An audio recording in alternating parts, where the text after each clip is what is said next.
What if I told you that 3 simple words you say in your doctor's office could be the difference between life and death? Last month, a 72-year-old woman named Sarah walked into her doctor's office and said these exact words: "It's probably nothing." 6 weeks later, she was fighting for her life. The shocking truth. This happens every single day to seniors across the country, and it's completely preventable. Stick with me for the next few minutes because what I'm about to share could transform every medical appointment you'll ever have.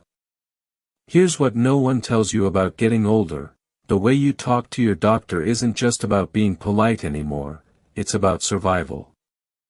Every word you choose, every detail you share or hold back, every assumption you make is quietly shaping the quality of care you receive. And here's the part that'll shock you: most seniors are accidentally sabotaging their own healthcare without even realizing it. They're using phrases that make doctors miss critical symptoms, asking questions that waste precious appointment time, and leaving out information that could save their lives. But here's what's really tragic: these aren't bad people making careless mistakes. These are smart, caring individuals who've spent decades being considerate, polite, and respectful. The very qualities that made them wonderful parents, neighbors, and friends are now working against them when their health is on the line. If you're watching this, chances are you've felt it too. That frustration of leaving a doctor's appointment with more questions than answers. The nagging worry that maybe you didn't explain something quite right. The fear that your doctor doesn't really understand what you're going through. Maybe you've sat in that waiting room, rehearsing what you want to say, only to walk out 20 minutes later realizing you forgot half of it. Or perhaps you've downplayed a symptom because you didn't want to seem like a complainer, only to lie awake at night wondering if you should have spoken up. You're not alone in this.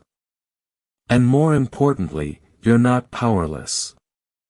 What I'm about to share with you comes from watching hundreds of seniors transform their medical experiences simply by changing how they communicate.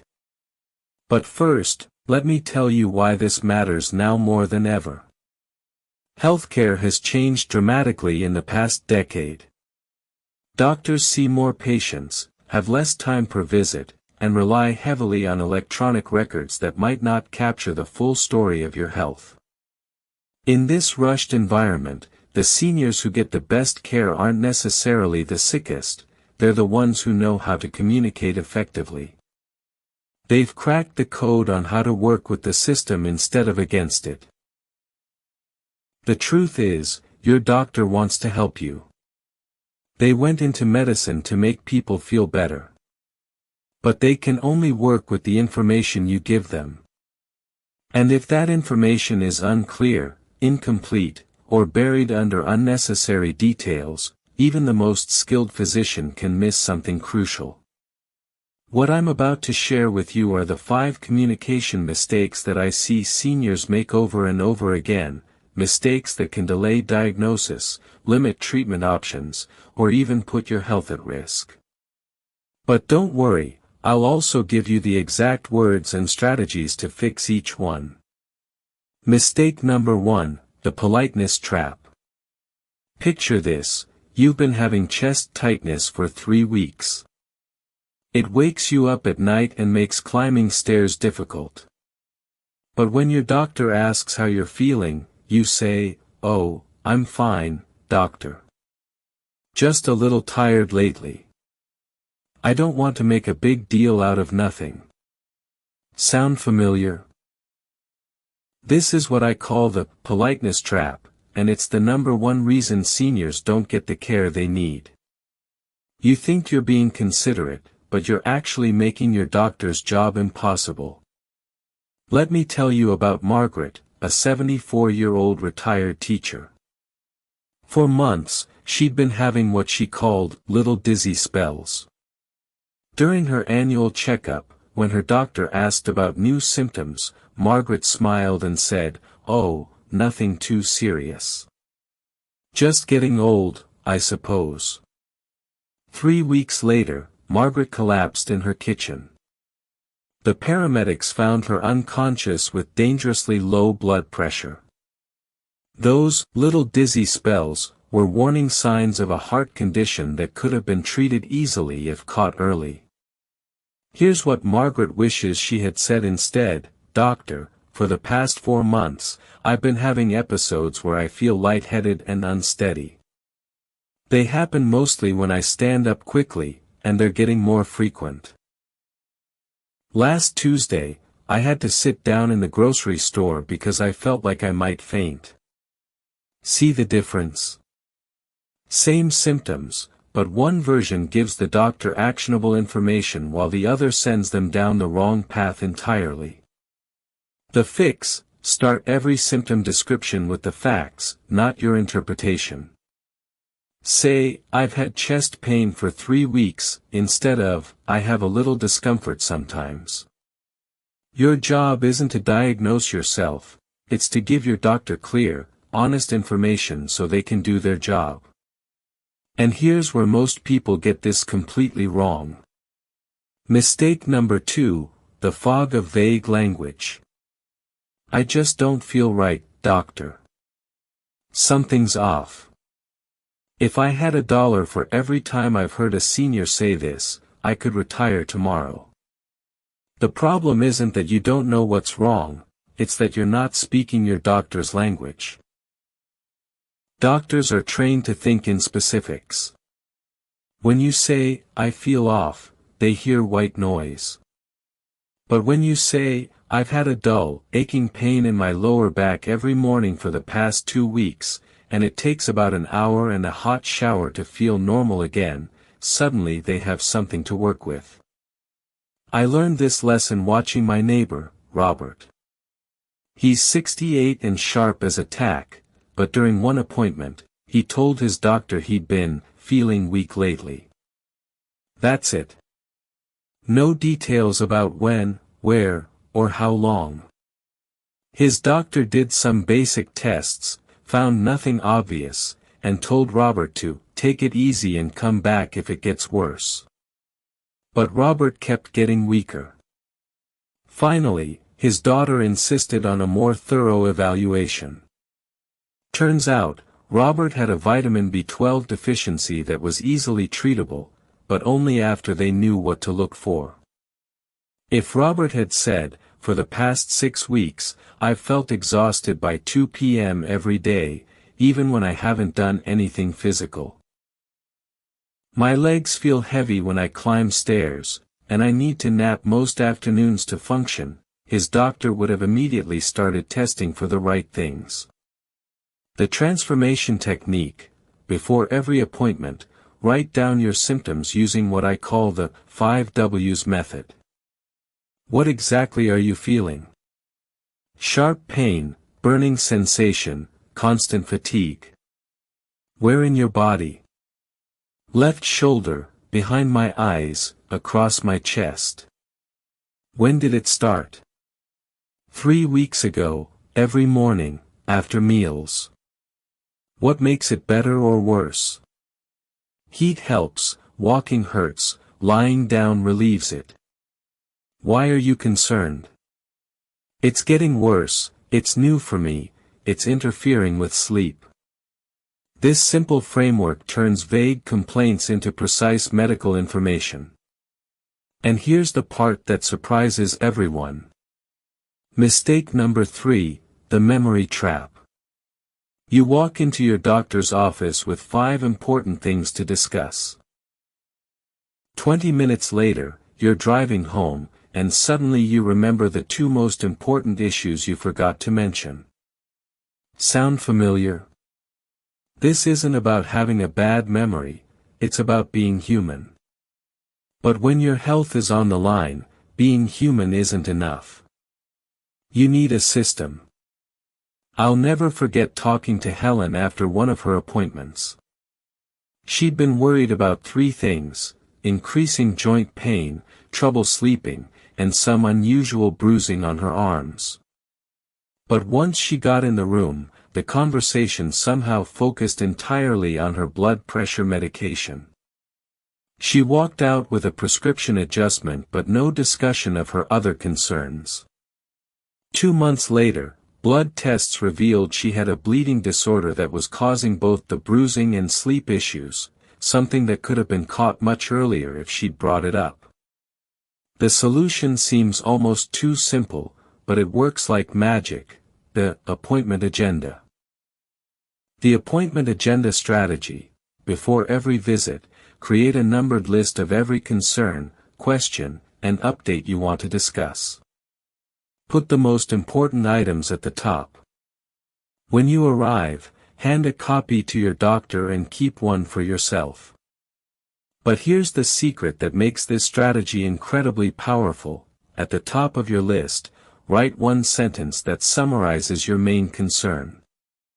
Something like, "My biggest worry today is this new chest pain that's been waking me up at night." This does 2 things: it ensures your top priority gets addressed first, and it gives your doctor context for everything else on your list. They can see how all your concerns might be connected and prioritize accordingly. And that leads me to the mistake that even the most prepared patients make. Mistake number 4, the memory assumption. Here's a sobering truth: your doctor sees between 20 and 40 patients every day. Even if you've been seeing the same physician for 10 years, they don't remember every detail of your medical history. Expecting them to is like expecting your bank teller to remember every transaction you've ever made. This assumption causes problems in 2 ways. First, you might skip mentioning important changes because you think they already know. Second, you might not provide context that could help them connect the dots between your current symptoms and your medical history. I saw this play out with my friend David, who'd been managing diabetes for 15 years with the same doctor. During one visit, he complained about numbness in his feet but didn't mention that he'd recently started a new medication for high blood pressure. He assumed his doctor would remember and make the connection. It took 3 visits and multiple tests to discover that the new medication was affecting his blood sugar control, which was causing the numbness. A simple mention of the medication change during that first visit would have solved the problem immediately. The update formula: start every appointment with a 60-second update that covers any new medications or supplements since your last visit, any new symptoms or changes in existing ones, any major life changes, stress, diet, activity level, sleep patterns. For example, "Doctor, since I saw you 3 months ago, I started taking that fish oil supplement we discussed. I've been having some new shoulder pain that's worse at night, and I've been under extra stress because my son moved back home."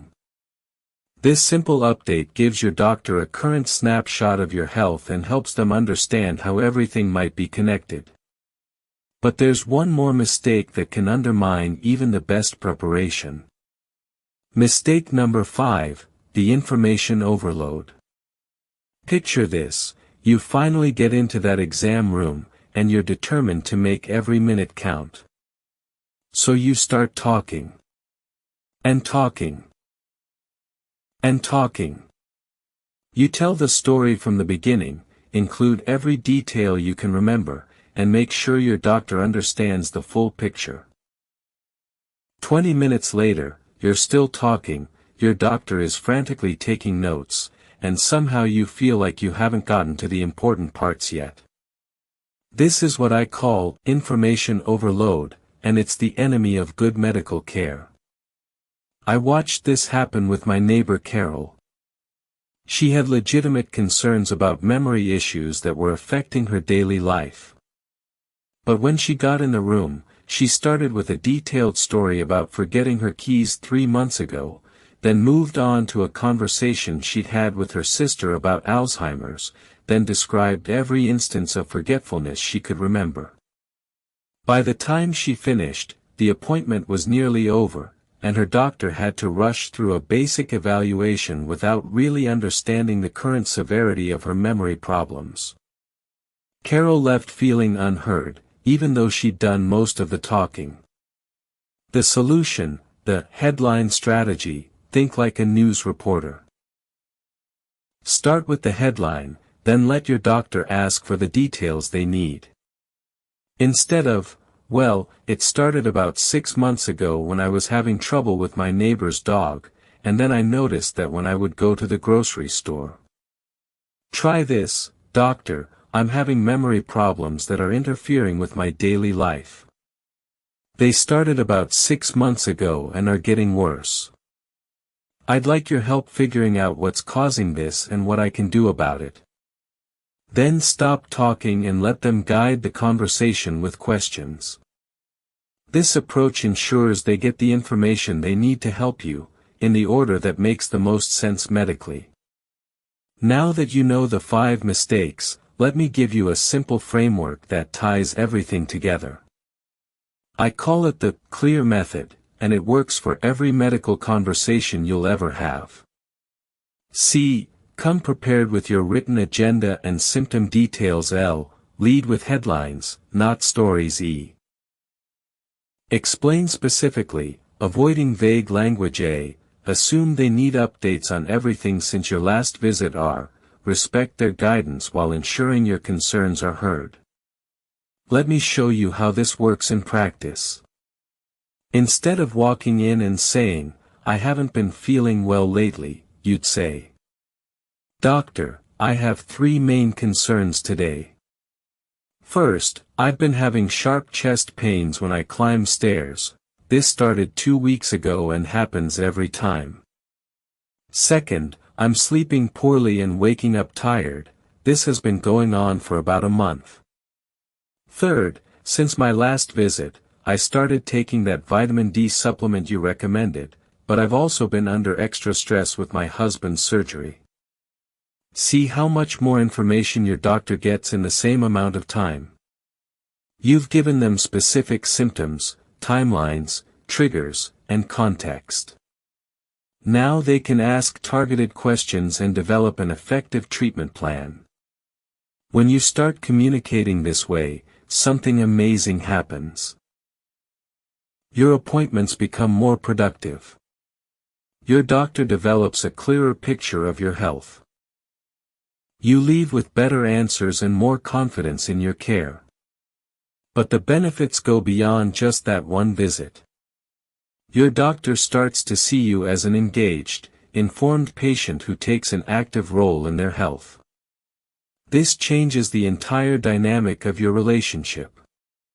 They're more likely to spend extra time explaining things, more willing to explore different treatment options, and more invested in your long-term well-being. I've seen seniors who dreaded doctor visits transform into people who feel empowered and heard. The difference isn't in their health conditions, it's in how they communicate about them. Remember Sarah, the woman I mentioned at the beginning who said, "It's probably nothing"?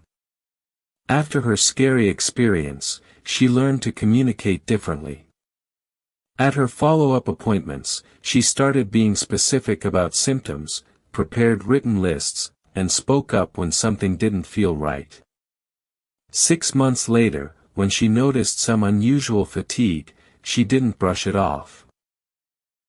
She told her doctor exactly what she was experiencing. They caught a thyroid issue early and adjusted her medication before it became a bigger problem. Same person, same doctor, but completely different outcome because of how she communicated. Your health is too important to leave to chance, and your voice is too powerful to waste. The next time you sit in that waiting room, remember that you're not just a patient, you're the most important advocate for your own health. Take out a piece of paper right now and write down the one health concern that's been bothering you most. Practice describing it using the CLEAR method. Be specific, be honest, and be prepared. Your future self will thank you for it. If this video helped you see doctor visits in a new light, let me know in the comments below. Share which of these 5 mistakes you've made and how you plan to change your approach. Your story might inspire someone else to speak up for their health too. And if you know another senior who could benefit from better doctor communication, please share this video with them. Sometimes the most loving thing we can do for someone is help them find their voice when their health is on the line. Subscribe and hit that notification bell so you don't miss our upcoming videos on navigating healthcare as a senior. Because when it comes to your health, every conversation counts, and every voice matters. Thanks for watching, and I'll see you in the next video. Take care of yourself, you're worth it.